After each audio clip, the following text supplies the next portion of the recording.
Mike's on Mike, a conversation about politics, government, and Jacksonville, with 50-year opinion leaders Mike Hightower, Mike Tolbert, and award-winning broadcaster and longtime political observer, Mike Miller. Hello, everybody, and welcome once again to another episode of Mike's on Mike. I'm Mike Miller here in studio. Both Mike Hightower and Mike Tolbert are both remote from their given locations. And joining me here in studio once again is Mr. Mark Woods. Delighted to have him with us, who obviously very well-known columnist in the Times-Union and has been following the JEA trial as well as everything else that's been going on for years. Mark, so good to have you back with us again. Thank you very, very much for joining us. Thank you for having me. Good to have you here. We enjoy having Mark here because he's got a wealth of information and insight to share, especially about today's topic, which is, of course, the just completed JEA trial. So, Mr. Tolbert, why don't you kick it off for us, if you will? Mark, thanks again for being here. Now that the trial is over, I'd be interested to know what your thoughts are about the outcome of guilty for Aaron Zahn and not guilty for Ryan Wanamaker. What do you think about those two verdicts? Well, it's interesting. I guess I'd start by saying, that my colleagues, Nate Monroe and David Bauerlein, were there most days. I popped in. I was there at the beginning and the end. And what struck me was how, these are two different cases, obviously, being made, two different juries, but also the approach being taken. The Zahn defense was kind of a repeat of what we heard in 2019 when this was all playing out, that there wasn't any wrongdoing, basically, that there was I kind of tried to put together a list a week ago. I said it was like when we turned the clocks. I said, turn back your clocks to 2019 for this trial, when we were turning our clocks ahead, because we were told there wasn't anything fishy about the sudden rise of a new board. The potential sale of JEA was transparent, that it wasn't being rushed at every step. Every options beyond privatization were being considered. There was nothing untoward about an unusual bonus plan. It was thoroughly vetted. That was what we heard back then, and that was kind of what was repeated for the Zahn defense. Where in contrast, it was also kind of portrayed as a visionary leader trying to change things. Wanamaker's defense had a lot more. I don't know if humility is the right word to it. I thought it was almost contrition. Yeah, so it had that, he said, he in the closing arguments, his defense attorney, James Feldman, said, I'm not asking you to give him a good citizenship award. I'm not asking you to give him a pat on the back, but here's why I believe you should find him not guilty, which, the Zahn defense basically was, we are asking, he deserves a good citizenship award. This was courageous what he did, and now he's paying for that courage. So it was a very stark contrast in the two approaches to that. And before even hearing the verdicts, I felt like it was the Wanamaker one potentially had a much better shot at reasonable doubt. Which kind of goes back to be careful or think about who you hire as an attorney when you're in front of a jury. I think you've sort of said why Wanamaker was found guilty. On the Zahn situation, Zahn was convicted on both counts, which is up to 25 years. Having been there and listened, and per your other two colleagues, Nate and David, you think he's going to get 25 years? What's your guess? I have no idea. I was talking to Nate earlier about that. I guess sentencing, we're just guessing it'll be in June. And we wonder whether that defense, that, kind of lack of contrition in defense, whether that plays at all into, I'm not a lawyer, not a legal expert, but I don't know whether that factors in when there's sentencing. If Judge Davis, wants to make a statement that this not only was he found guilty, but we want to make sure this doesn't happen again. That's where many lawyers in town would probably have a better sense of what might play out with the sentencing. I've known Judge Davis a long, long time, and he is Jacksonville through and through. He's got a lot of relatives in Jacksonville. He's got a lot of friends in Jacksonville. And I don't know that that will have anything to do with what kind of sentence that he hands out. But I'm sure that what Zahn did, he senses impacted a lot of people he knows. So there's part of me that would not be surprised if he got a much greater sentence than he probably expects to get. And the point I was going to make was that I'm wondering that from a public point of view and their reaction to the outcome of this trial, whether or not a vast majority of people who followed this as closely as all of us did would be just satisfied with the knowledge that he was found guilty of a felony, 2 felonies, and the amount of time he ends up spending in jail is secondary to that. That we don't care that much. This is not somebody who did murder someone, let's face it. It's not like we're yelling for the death penalty or a firing squad. So I think that there may be more public satisfaction just that we got through with the trial in the first place and got it behind us, but more so feeling vindicated that the guy was found guilty for what he was charged with, and that whatever sentence he gets after that, whether it's 3 years, 5 years, 10 years, or 25, it doesn't matter nearly as much as what the finding of the jury was. Well, a little contrition might have gone a long way. Well, Zahn, the word contrition never went with Aaron Zahn. It was you can't equate that with that at all. No, unfortunately, I'm not probably as compassionate as you are, Mike Miller. Talk a little bit about the theme of outrage in your column. That was one thing that struck me about not just this trial, but the whole saga, that I think those involved in it underestimated was just how passionate people got about our utility, our JEA. And usually I think I wrote in that column, these days we save our passion for, culture wars or whatever's happening with royalty in England or whatever, these, white collar crime. We don't get worked up over that but people were fired up over this. They were angry. They were, they were showing up. The employees were, of course, troubled. But it wasn't just JEA employees. You could go out to, just be talking to people in general, and they talk about a public utility, which was interesting to me. And I think that's one thing that people who tried to orchestrate the sale tremendously underestimated. I thought your column, Mark, was brilliant. I mean, you struck a chord. You hit it when you said outrage. Mike Hightower and I, for a long time, were right in the middle of a lot of that outrage. I was at Jake's elbow when he first started talking about JEA sale and against it, in private mostly. Then they didn't stay in private very long because he couldn't keep it private. He was going to make it public. And so he went public with his outrage more than one time, for sure. Mike and I were early members of our Jacks, which was formed specifically to try to stop the sale of JEA. Mike, talk to us about that first meeting we had that day over in Fidelity. Who was there and what happened? What was the plan? I remember correctly, it was in the fall of 2019, and Councilwoman Randy DeFore, who was working at Fidelity at that time, called a meeting. And if I remember correctly, Mike, there was in the boardroom, and I think there wasn't an empty seat. There were seats around, and it was a cross-section of our community, union folks. It was unbelievable the number of people that were there. And it was, if you all remember correctly, the sale was on a fast track.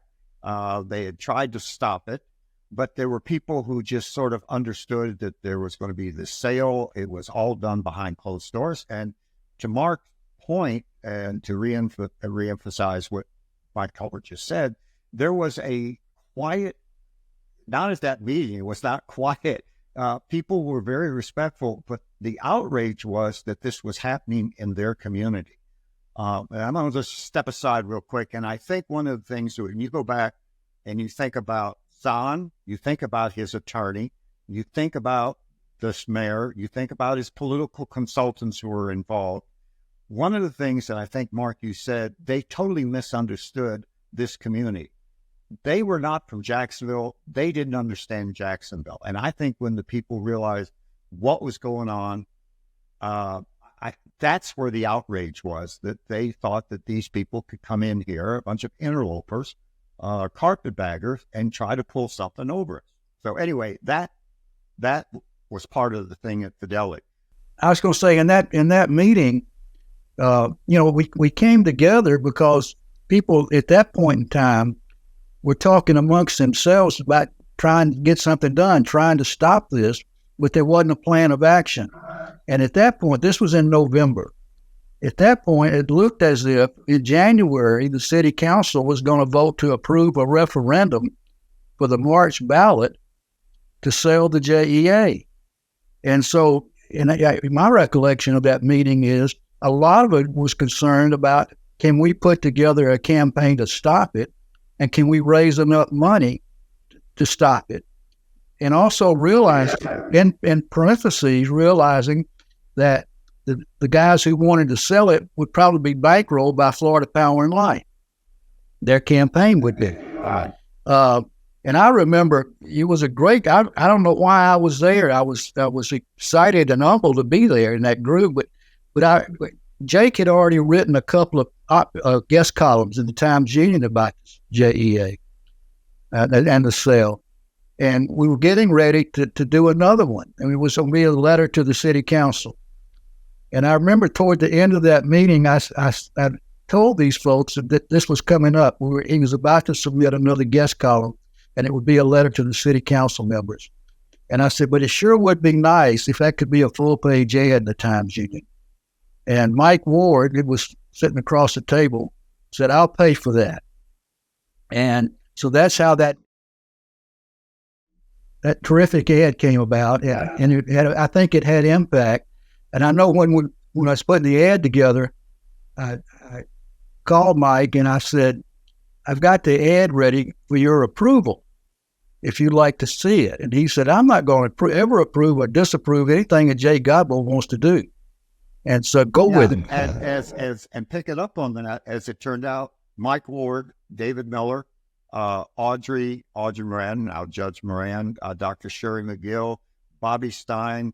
I can remember a group of people came together and we formed it. And, we formed our Jacks. And Mike, we hired Mike because, everybody had an idea. There were a lot of people who I think we were really pretty smart. Mike was the strategist, and he also could look at us as he does on the show and say, can I change the subject and get back on point? And we needed somebody to do that. But there was this small group, and we got together on a weekly basis. And then thanks to whatever Nate was writing or David Byerline was writing, that then became, if I remember correctly, Mike, we sort of said, picking up on what David or Nate were saying, that sort of helped us move on what we were going to do next, what the message was going to be. And as it turned out, thanks to David Miller, thanks to Mike Ward, who were basically the major underwriters for that, we put a website together. We hired Dean Cannon, who was that speaker, but worked for a law firm who represented the municipalities in Tallahassee. He sort of became our consultant over there. Mike sort of was helping us. And we put together a website and eventually came up with 10,000 people who joined. When we say what was our purpose, if y'all will permit me, I'm just going to read. David Miller became our second chair after Mike Ward. Mike Ward did, and then David Miller became the second chair. David Miller put together an incredible op-ed that talked about what we were doing. I'm going to take a moment here. I just want to read it. And it sort of summarizes why we did this.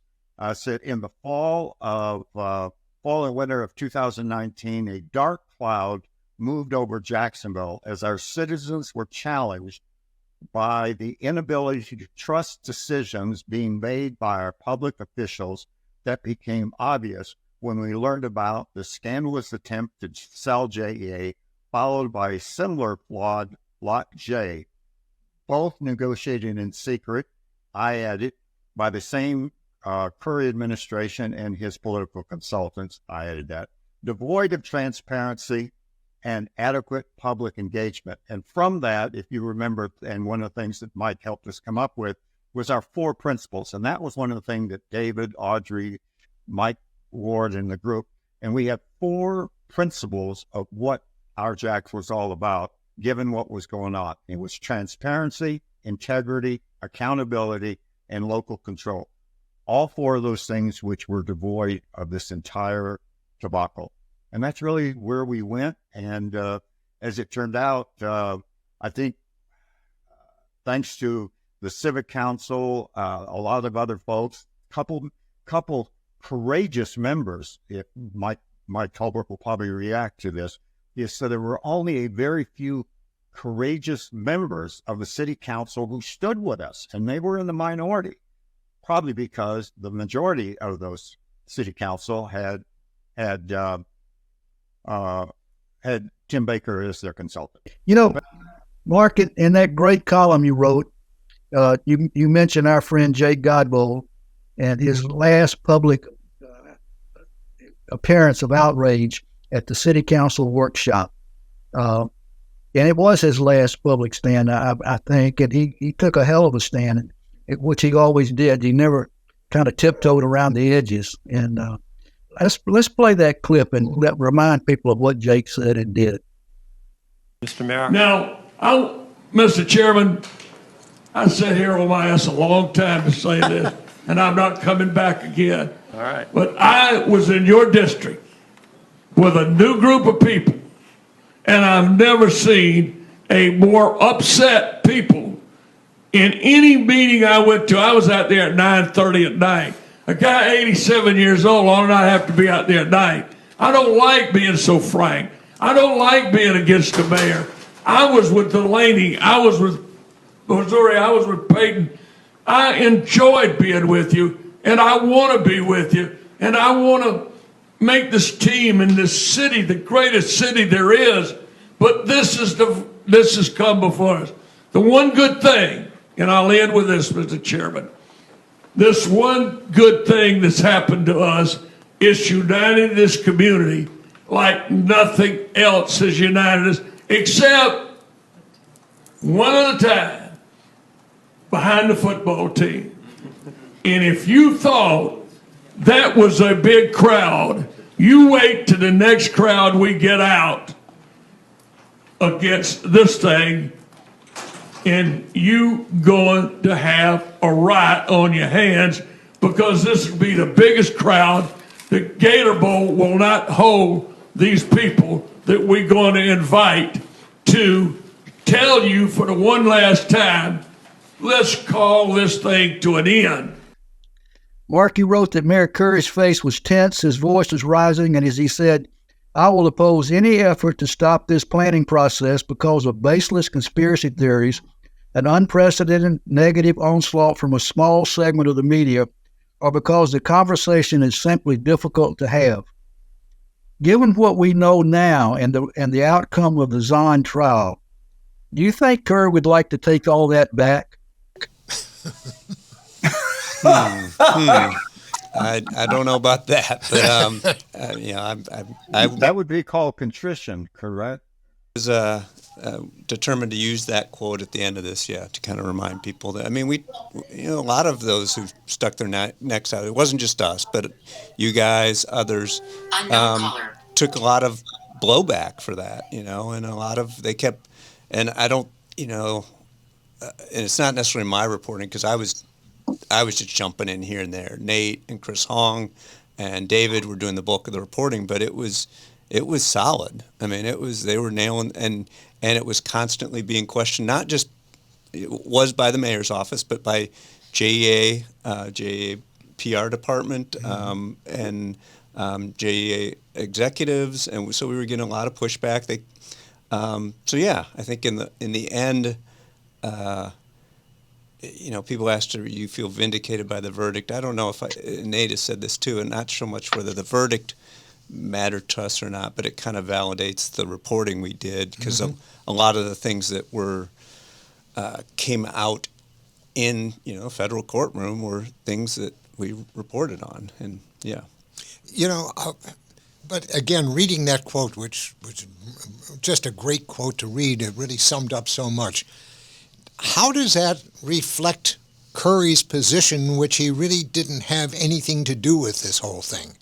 I mean, he's saying that he didn't have anything to do with it, and then he comes out and says, I will oppose any effort to stop the planning process of this. Yeah. Isn't that an admission that he was deeply involved in this thing at that point? Yeah, they would always try at the time the kind of legal parsing, so they would say planning process. Right. That they would try and say, we're not picking a side in this. We're not saying it needs to be public or private. And that was one of the other falsehoods, that it was clearly pointed toward privatization. And I often said during the process, it's not that I'm steadfastly against privatization. If you could show me that this is what's right for Jacksonville, I think a lot of the city would be okay with that. But it was not the process was not done in good faith. It never really was being considered to keep it public. So therefore, yeah, I want to slam on the brakes on that if I'm a citizen. Mark, speaking of Mayor Curry, there were some people who were not on trial, but whose fingerprints were all over this scandal. And we talked about Curry, and as Mike read that incredulous statement that he made when Jake was there. But there were also his political handlers, Tim Baker, Brian Hughes, Herschel Vineyard. Remind us how all these people were involved in this scandal. Sure, yeah. At kind of every turn you see Tim Baker's name or something, or even on a fan cam at Atlantic Braves. To me, that's one of the great images of this whole thing is that you have that, they take a private jet up to Atlanta and go to a Braves baseball game, and it was it was Zahn, and it was Curry, and it was Tim Baker, but we're supposed to believe that had nothing to do with any of this. This was just a little guy's trip.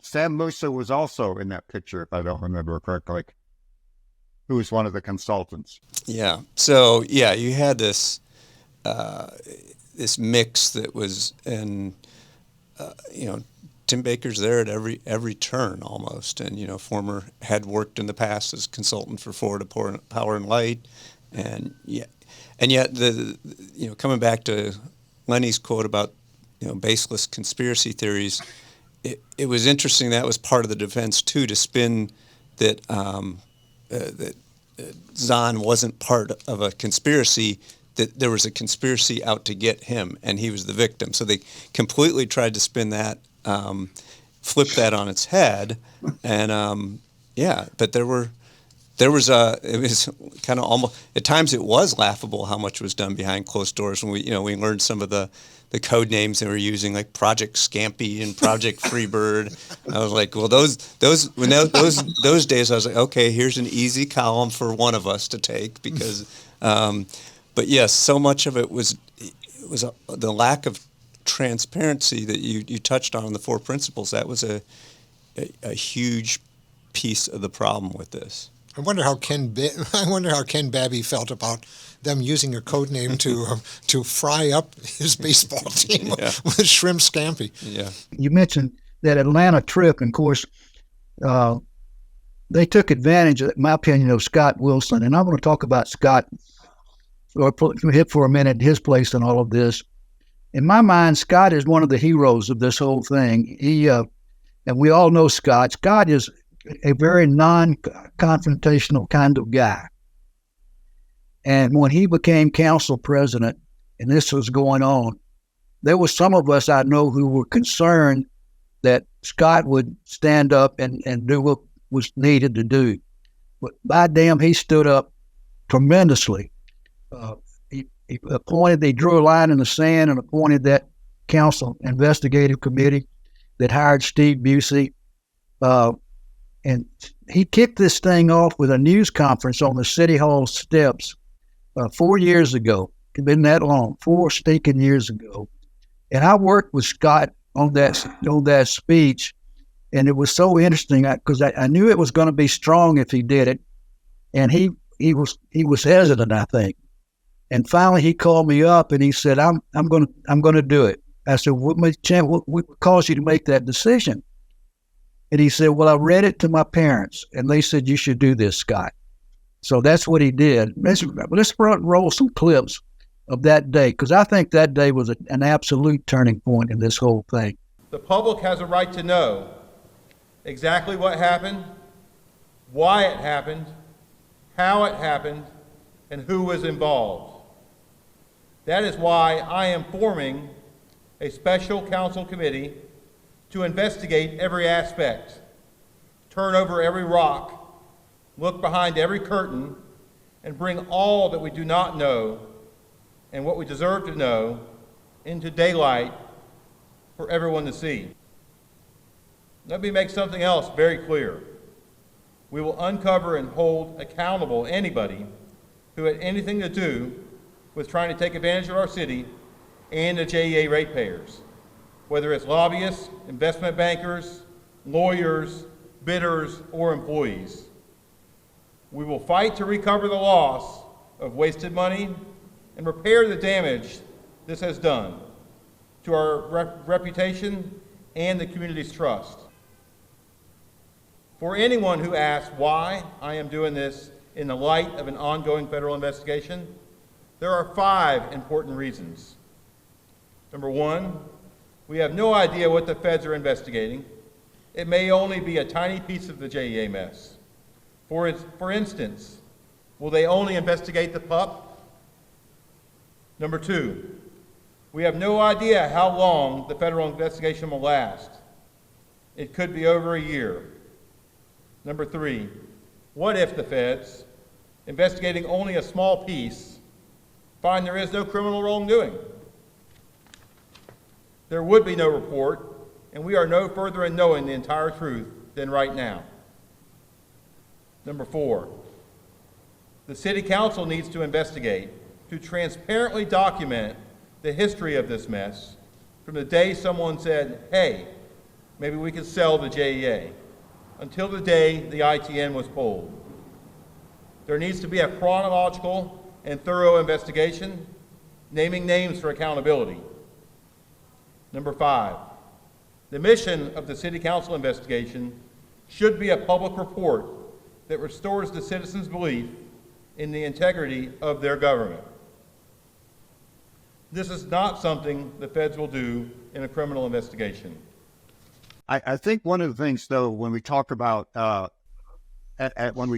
what Scott did, and he started that committee, if you remember correctly, Rory Diamond was made the chair. I think Salem was on there, and then, if you remember correctly, as the thing heated up. But no, it was Brenda Priestley Jackson, Rory Diamond, and Randy DeFore. Yeah. Well, and then, of course, they did that, and then after the report came in and they hired Busey,